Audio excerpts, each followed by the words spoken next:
I actually learned about a couple months prior to the launch that none of the crew members on this mission had ever scrubbed a launch. So as we left the ONC building, I guess we had two thoughts. One was we're either on a really good streak and we're going to launch tonight, or we've used up most of our good luck. As it turned out, it was an absolutely gorgeous night. They say that you could see the launch all the way up to New York City. It was so clear that night. But the main engine's light, and we take the second heaviest payload ever into orbit aboard the shuttle at 35,000 pounds, as was mentioned earlier. This is a view inside, and then you'll have a view outside the shuttle of what it looks like.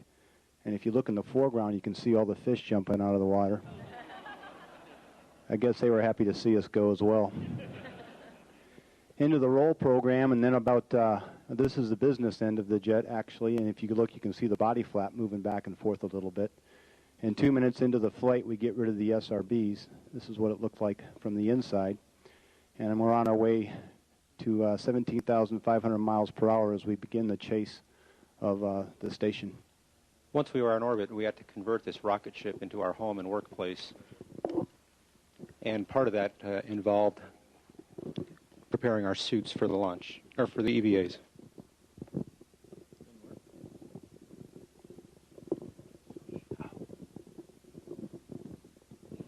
Well, the first critical task we had once we were on orbit was to get, obviously, rendezvoused and docked to the station. There you see a terrific view of the shuttle as it approaches in the P6 in the payload bay. You can see it occupies almost the entire bay.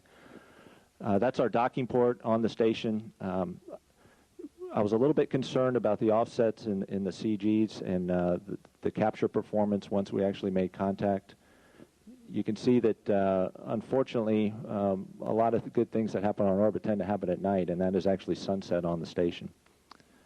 The view you have now, you just saw, was the centerline target that we use to align the orbiter and do the final approach.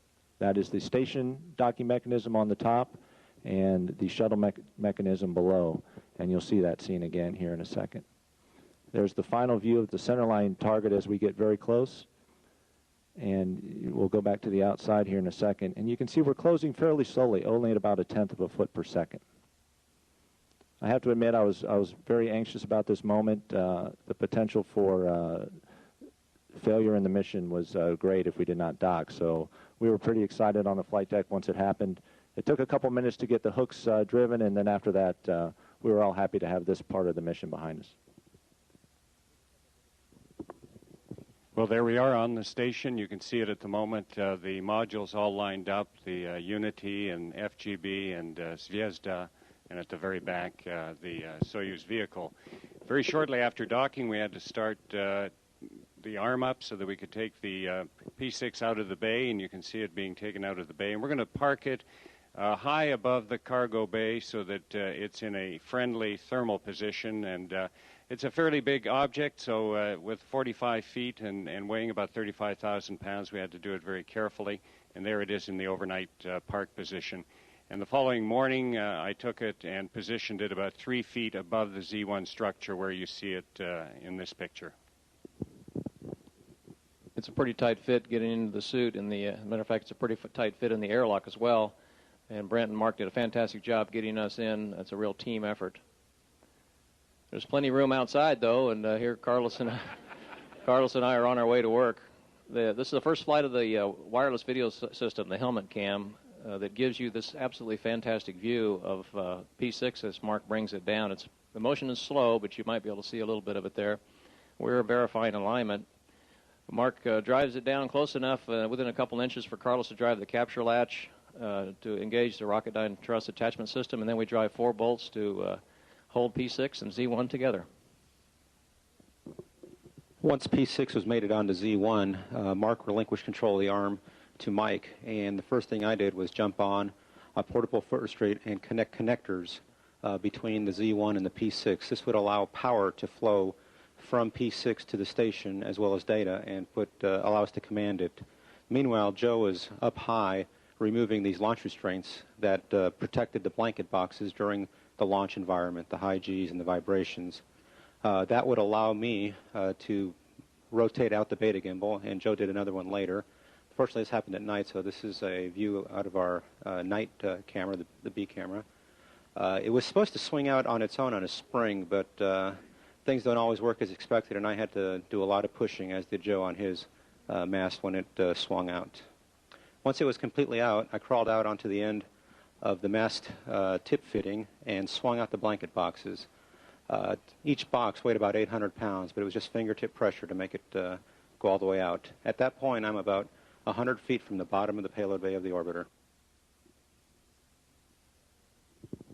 Well, with Joe and Carlos complete with their task and the ground complete with its activation task, it was time to deploy the first array.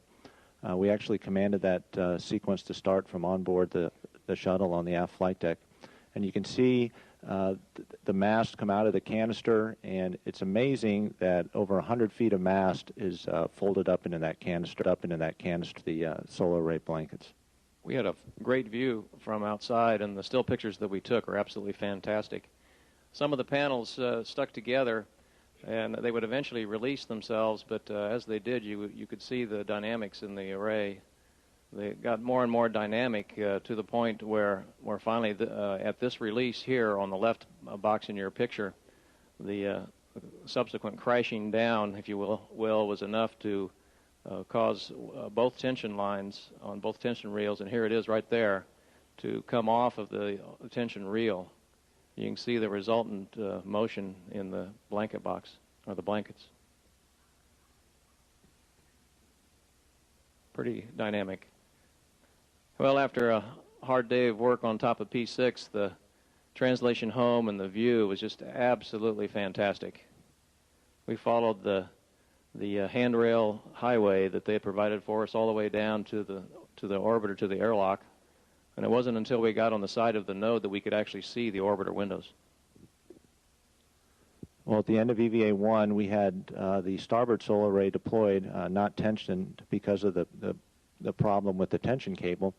But the ground worked very hard overnight to give us a new procedure to deploy the port array, and this is the port array being deployed. You can see the same sticking phenomena in the blankets. However, what we did on this deploy was start and stop the mast about every 8 feet and to minimize that problem. And there is sunset on the array, and you can see the spectacular colors that we were able to see on orbit. It's a good picture to give you an idea of the size of the station now. From tip to tip on the solar arrays, it's about the length of a football field. You can see Joe here traversing across the bottom part of the node, and then you got the shuttle arm up the left side. It truly is a magnificent view, and it's incredibly large now. This is another example of moving to your work site, trying real hard not to be distracted by the view. The helmet cam really gave you an idea and gives you an idea of what it is like to be EVA.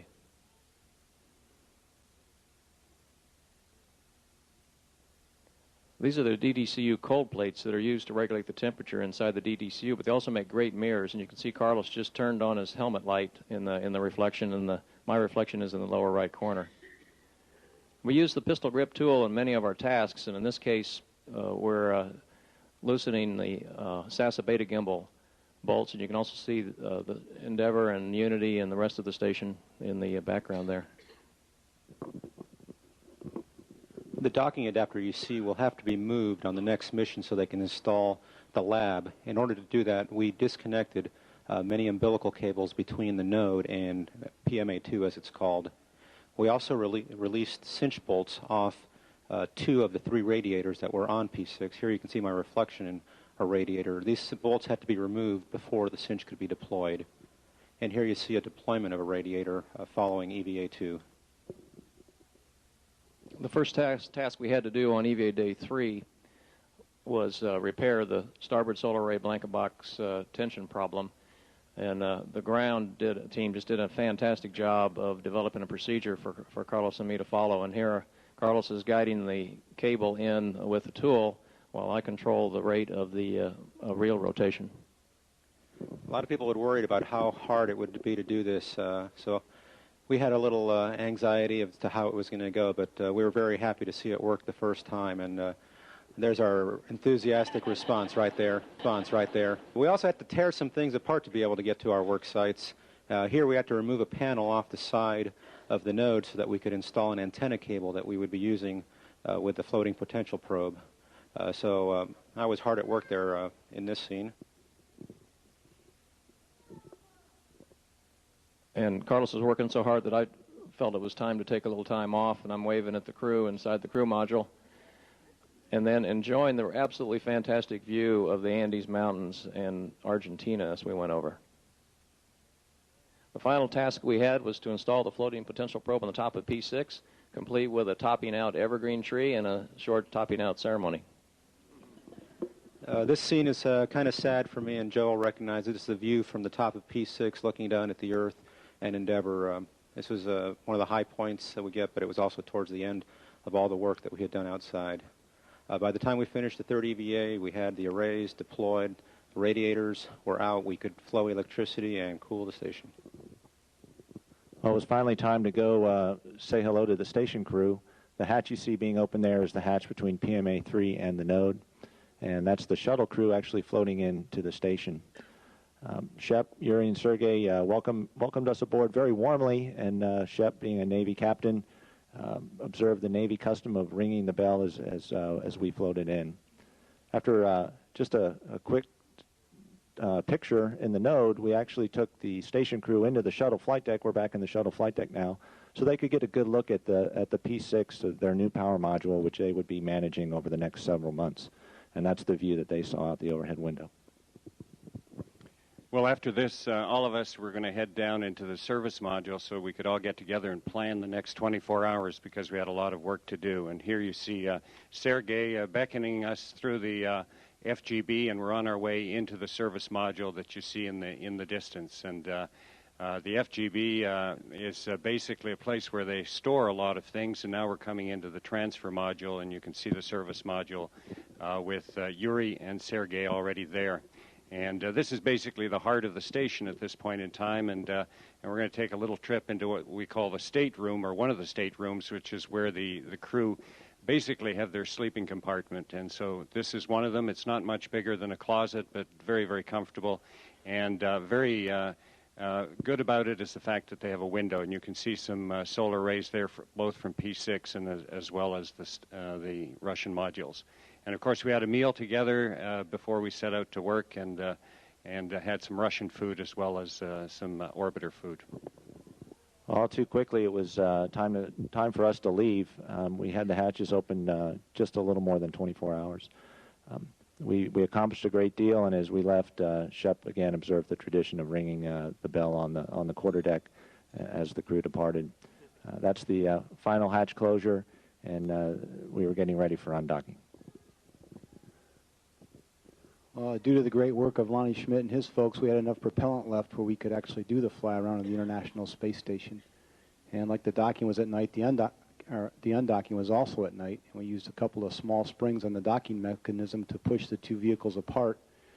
And then once we got a couple feet apart, we fired the thrusters to increase the rate of separation. It was interesting. Looking up at the arrays, you could actually see the arrays ripple as we had fired those thrusters. It was a team effort to do the fly around. I was actually at the controls, and Brent was backing me up. Carlos had the handheld laser, and he was taking the shots to tell me the range. And then Mark and Joe were firing as many pictures as they could. It took us 45 minutes to do a complete fly around. Really incredible pictures. When you're up in space, most of the man-made things you see in space are white or black or silver or gray, pretty mundane colors. But with the huge solar arrays out now, you now added this very brilliant gold, sometimes orange, depending on how the sunlight hit the arrays. And it was a very pretty sight. Let you enjoy the view here for a second.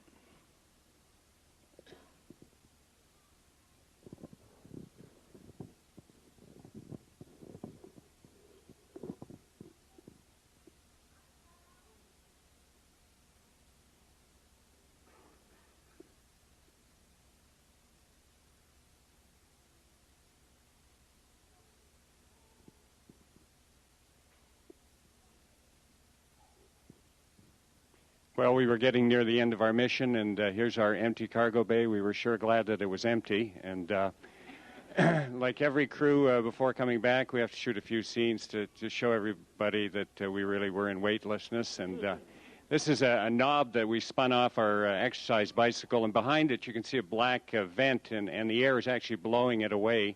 And it's just going to keep going until it bumps into something. Well, we did get hungry while we were up there. So we had to eat M&Ms for 10 days.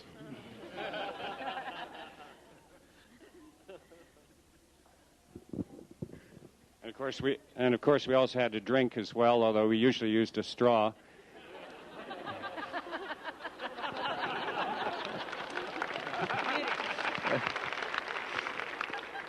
Eating in space is always a great adventure. You do have to pay a little more attention to where your utensils are, however. This picture or view doesn't do justice to the northern lights, but I hope you get the point. It was a beautiful sight. And something you don't normally see from space, a meteor entering the atmosphere from above. Unfortunately, this picture here doesn't show you the true beauty of what we were able to see with our naked eyeballs. Every 45 minutes we get to see a sunrise and a sunset, and it's just absolutely fabulous. But after all the fun, we had to get the two important people ready to do a couple hours worth of hard work and got them in their launch and entry suits for all the work they'd be doing to get us home safely. It's really important when you're preparing for the deorbit burn that you secure everything that's been floating around the shuttle for about 11 days. Everything was pretty secure on the flight deck, as you can see. Joe did everything in the mid-deck pretty well, except for one camera.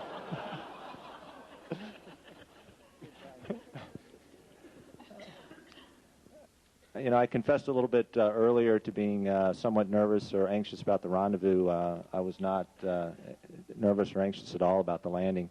You point the nose of the orbiter down, you're going to land.